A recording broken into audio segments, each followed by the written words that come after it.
Welcome to The Explainer. So today we're stepping right into the shoes of geopolitical observers, and we're going to treat this like a strategic intelligence briefing. We're breaking down a really complex, shifting landscape based directly on a fascinating report from sonophiles.com.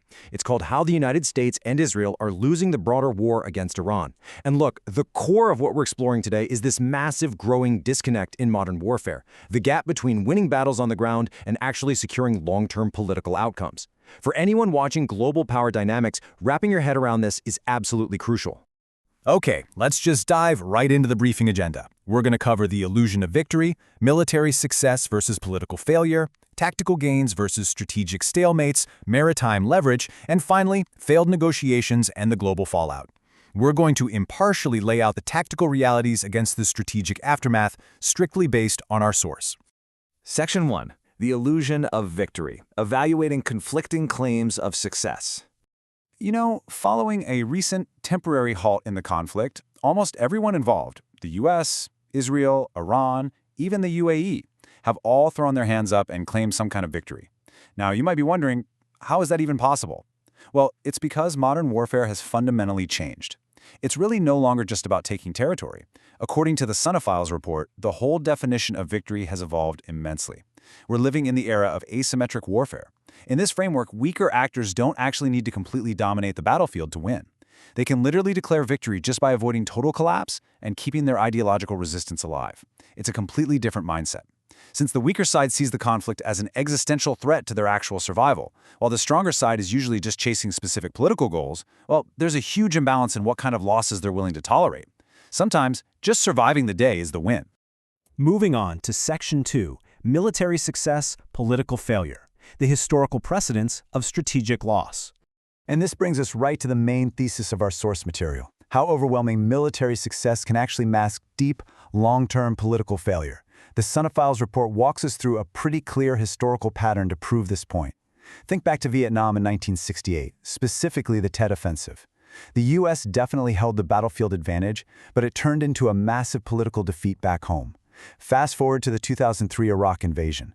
Taking out Saddam Hussein looked like a swift, decisive military win, right?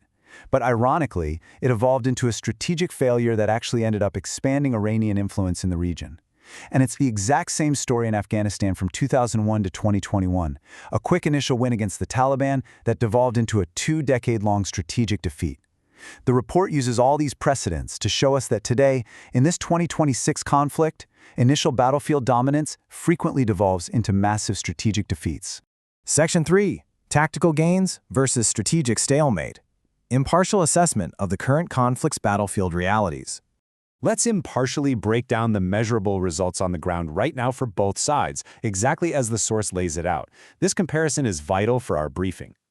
On one side of the ledger, the US and Israel have absolutely secured pronounced, measurable tactical gains. We're talking highly destructive, targeted strikes on Iranian national infrastructure, missile capabilities, and nuclear sites. It's extensive damage.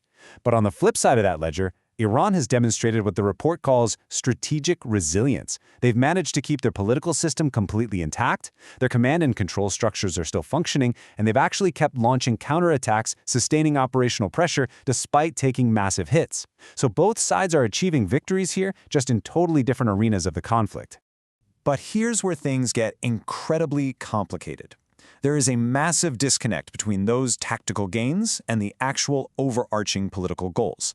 The Sonophiles report points out that despite all that heavy tactical damage the US and Israel inflicted, their broader political objectives just failed to materialize. What were they aiming for? Well, regime change in Iran, triggering a widespread popular uprising, getting Kurdish armed groups to revolt, and totally dismantling Iran's nuclear and missile programs. But because literally none of those primary goals were achieved, the source argues the broader political outcome doesn't actually favor the US and Israel despite their obvious military supremacy. Section 4. Maritime leverage and economics. Shifting the theater of power.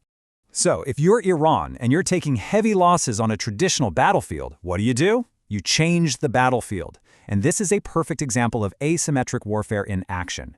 Instead of just fighting force with force, the report details how Iran strategically redirected the conflict toward controlling maritime access, specifically the Strait of Hormuz. By leveraging their influence over this absolutely critical global choke point, they successfully imposed massive global economic pressure. They essentially took a military fight where they were losing ground and turned it into an economic and logistical arena. It was a real game changer that seriously strengthened their position at the negotiating table. Section 5. Failed negotiations and global fallout. The collapse of international trust. Now, that new maritime leverage led directly to some incredibly high-stakes diplomacy, which totally collapsed. Let's walk through exactly how these peace talks failed, according to the source. Step 1. Using the strait as leverage, Iran shows up to negotiations in Pakistan with a comprehensive 10-point proposal. They wanted to consolidate their maritime control, protect their nuclear program, and extend a ceasefire all the way to Lebanon. Step 2. Surprisingly, there was actually some initial openness from the U.S. administration to use this as a framework. But then, Step 3 hits. Major intense disputes rapidly break out over the specific terms and conflicting claims. Which brings us to Step 4, the absolute total collapse of diplomatic talks in Islamabad.